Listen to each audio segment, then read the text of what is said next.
1932, as filas para a distribuição de alimentos e roupas se multiplicavam nos Estados Unidos. 13 milhões de pessoas estavam desempregadas. Quase um terço da população dependia da ajuda de instituições de caridade. O governo não tinha um sistema de previdência social. Era a época da Grande Depressão. Os despejos tornaram-se frequentes porque as pessoas não tinham mais condições de pagar os aluguéis e as dívidas das compras.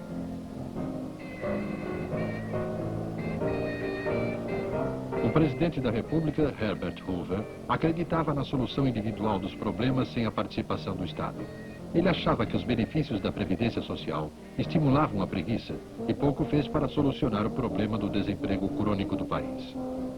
As pessoas pobres tinham que viver em favelas chamadas de Hoovervilles.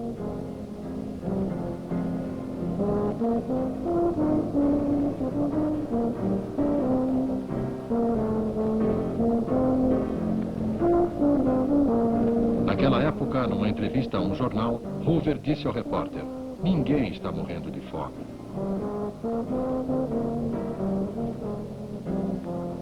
Tanto no campo como na cidade, o clima era de desespero. A impressão era de que as coisas nunca mais iriam melhorar.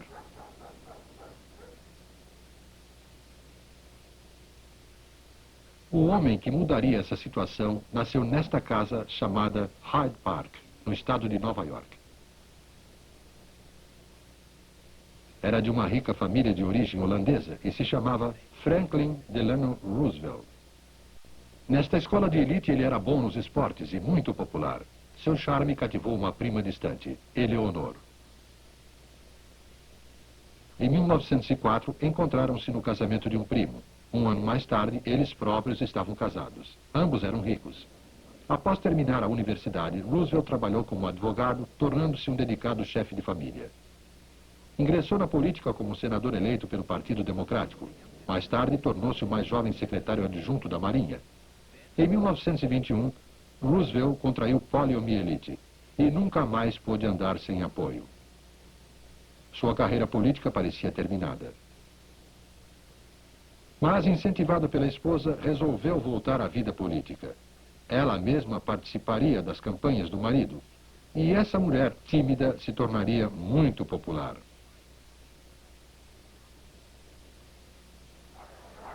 Estimulado por Eleonor, pelos amigos e por suas ambições pessoais, Roosevelt foi eleito em 1928 governador de Nova York. Seu sucesso levou-o a candidatar-se à presidência da República em 1932, com a promessa de combater a depressão. Vamos todos, aqui reunidos, considerar-nos profetas de uma nova ordem de confiança e coragem. Isto é mais que uma campanha política. Isto é uma chamada ao trabalho. Dê-me a sua ajuda, não apenas para ganhar votos, mas para vencer essa cruzada de restauração dos Estados Unidos.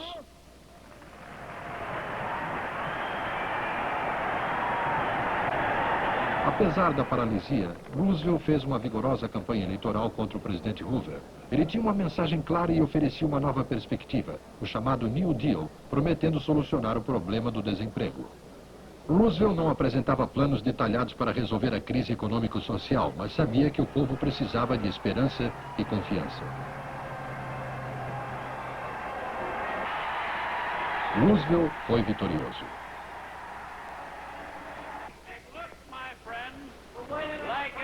Parece, meus amigos, uma vitória esmagadora. Por favor, deixem-me agradecer e dizer que espero vê-los em breve e desejar-lhes uma boa noite.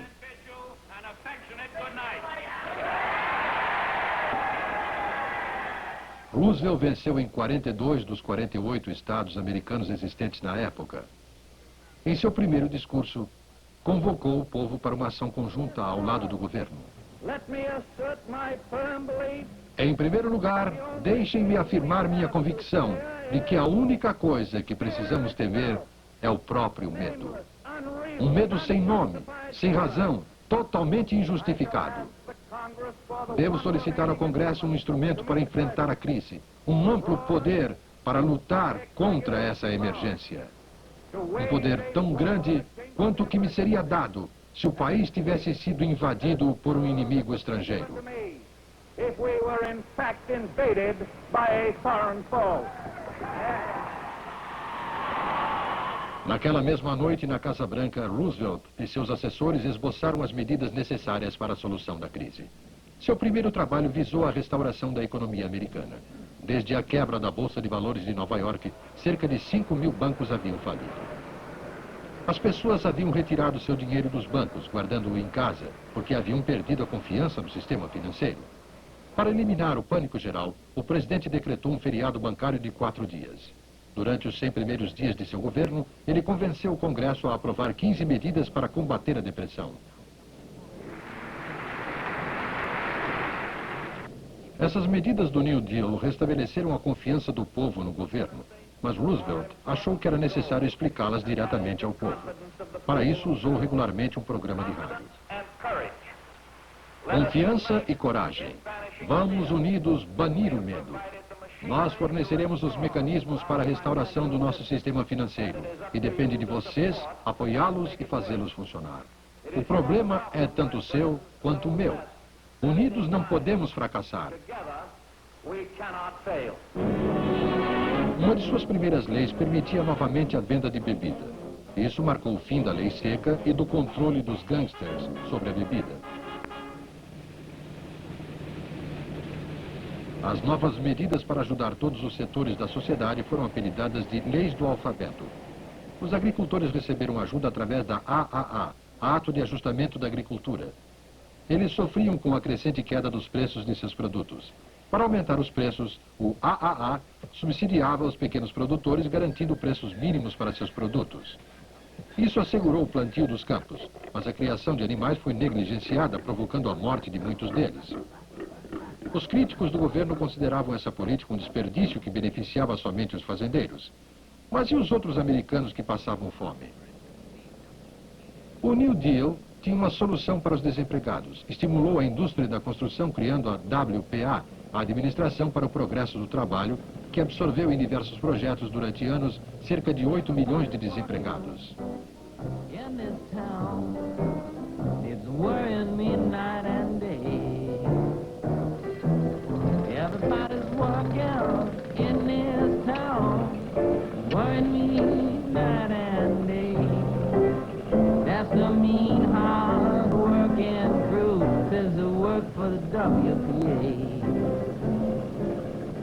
Para tirar os jovens da dependência das instituições de caridade, foram criados os CCC, Corpos de Conservação Civil. Eles ficaram responsáveis pela limpeza de milhares de hectares e o plantio de milhões de árvores para prevenir a erosão do solo.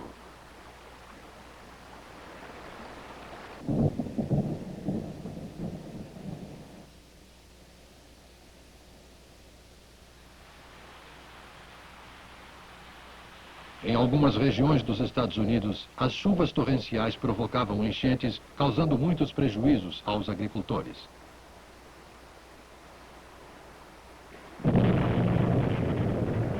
O Vale do Tennessee era um exemplo característico e uma das mais importantes leis do alfabeto criou a TVA, a Autoridade do Vale do Tennessee.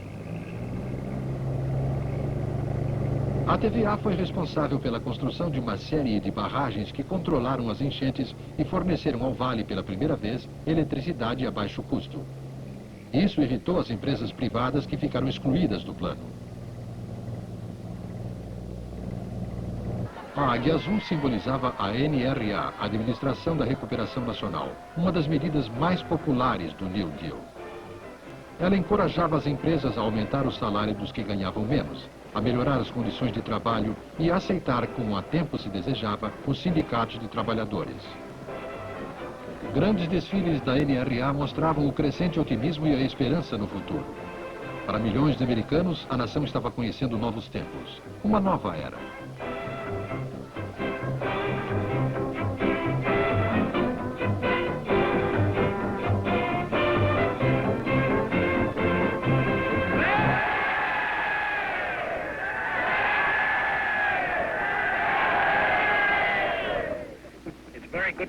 É muito bom estar neste campo do CCC aqui na Virgínia. Eu gostaria de ver estes campos espalhados por todo o país. Gostaria de passar alguns meses fora da Casa Branca, vivendo aqui com vocês, porque sei que teria bastante saúde, como vocês têm. A única diferença é que vocês ganharam alguns quilinhos desde que chegaram aqui, e eu estou tentando perder alguns.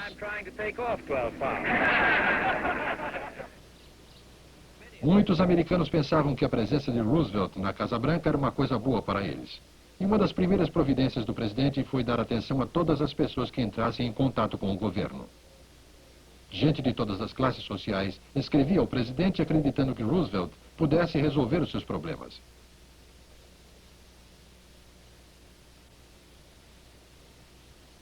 Mas o presidente também tinha adversários. Embora pequeno, o grupo de socialistas e comunistas o acusava de não solucionar convenientemente os problemas dos trabalhadores. Havia também o grupo dos ricos, ressentidos porque tinham que pagar taxas altas para financiar o New Deal. Eles o consideravam um traidor de sua classe e uma ameaça ao seu status. Alguns até se recusavam a mencionar o nome do presidente. Mas Roosevelt enfrentava a oposição de cabeça erguida. É verdade que os interesses de algumas pessoas estão sendo atingidos pelo New Deal. Mas elas são uma minoria. Pessoas que temem o progresso estão dando nomes estranhos ao que estamos realizando. Algumas vezes elas nos chamam de fascistas e outras de comunistas. Outras tantas nos acusam de militaristas ou de socialistas. Estão tentando transformar em complexo e teórico algo que é muito simples e prático. Eu acredito em explicações práticas e em políticas práticas. Mas nas eleições de 1936, Alfred London, candidato da oposição, criticou o New Deal como algo impraticável e extravagante. Depois de 3 anos, deve estar claro para todos que desperdício e extravagância não produzem empregos. É um espetáculo triste ver líderes republicanos chamarem este grande programa de desperdício e extravagância.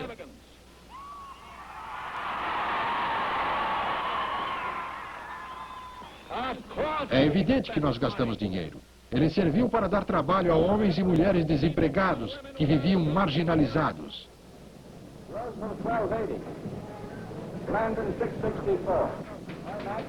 Logo que o resultado das eleições chegou, ficou claro que Roosevelt havia obtido mais uma vitória esmagadora.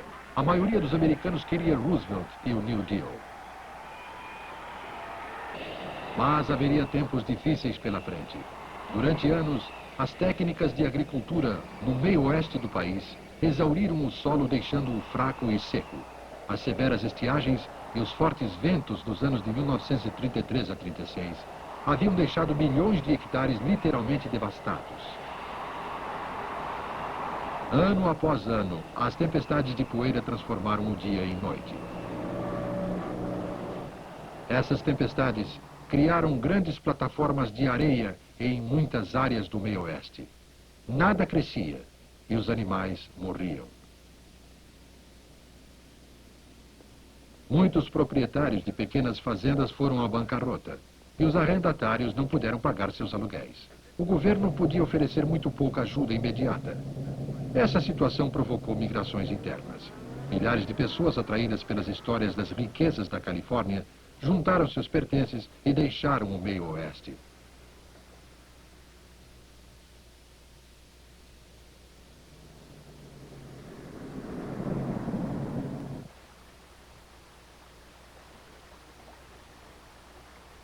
Mas eles não foram bem recebidos nos campos ricos e férteis da Califórnia.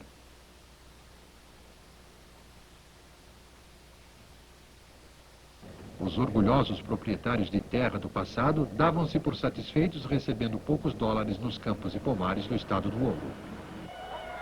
Não muito distante, a indústria cinematográfica de Hollywood era um dos grandes sucessos da década de 30. Estrelas continuavam brilhando para seus fãs.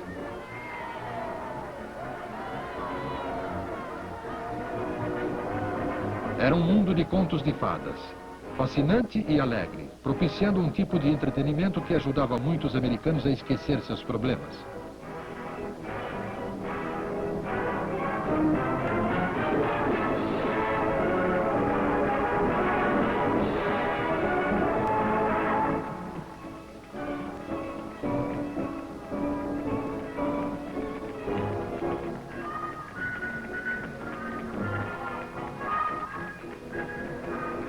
Mas a realidade vivida pelos refugiados da plataforma da poeira, da devastação que trabalhavam nos campos da Califórnia, estava muito distante do que era mostrado nos filmes. Do outro lado do país, em Washington, a oposição ao New Deal aumentava.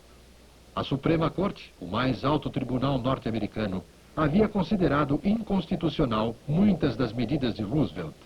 O New Deal parecia ameaçado.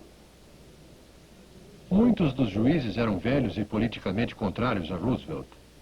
Quando o presidente tentou aumentar o número de membros da Suprema Corte, foi acusado de inchá-la com seus correligionários, provocando uma de suas poucas derrotas no Congresso. Muitos americanos acreditavam que a Corte estava acima da política e fora do poder do presidente. Também havia problemas na indústria. A despeito do esforço do New Deal, muitos industriais continuavam se recusando a reconhecer os sindicatos trabalhistas. Então, em 1936 e 37, uma onda de greves varreu o país. Trabalhadores dos mais variados setores industriais paralisaram suas atividades em sinal de protesto. Nas indústrias do aço, do automóvel e da borracha, os piquetes dos grevistas continuavam.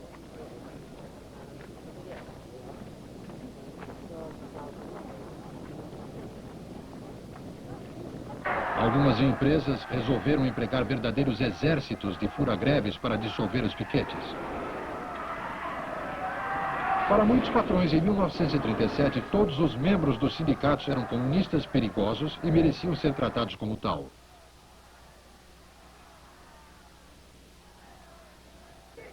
Mas gradativamente os sindicatos foram sendo reconhecidos. Contudo, muitas pessoas assustadas pelas greves deixaram de investir seu dinheiro na indústria e o desemprego recomeçou no ano de 1938. Mais uma vez, surgiram as filas para recebimento de roupas e de alimentos. Mas pelo menos agora, o governo estava pronto para fazer sua parte. O desempregado não estava totalmente desamparado. O seguro-desemprego e a pensão para os idosos estavam solidamente estabelecidos. No final dos anos 30, o New Deal tinha começado a transformar o país. Empresas do Estado haviam construído estradas, casas, escolas, hospitais e prédios públicos de todos os tipos. As novas barragens do Vale do Tennessee e outros planos, além de absorverem os desempregados, produziam energia para todo o país e tornavam férteis milhões de hectares.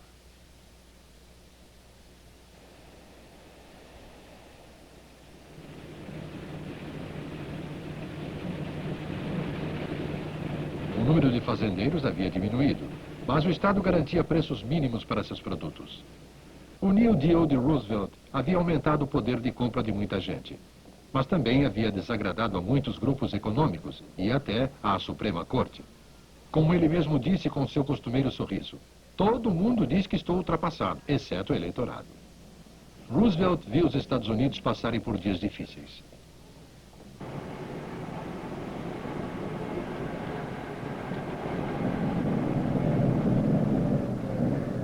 Mas foi um acontecimento fora dos Estados Unidos que deu trabalho novamente aos desempregados. Muito mais do que o New Deal, foi a Segunda Guerra Mundial, com sua demanda por armamentos, que solucionou o problema do desemprego nos Estados Unidos no final dos anos 30.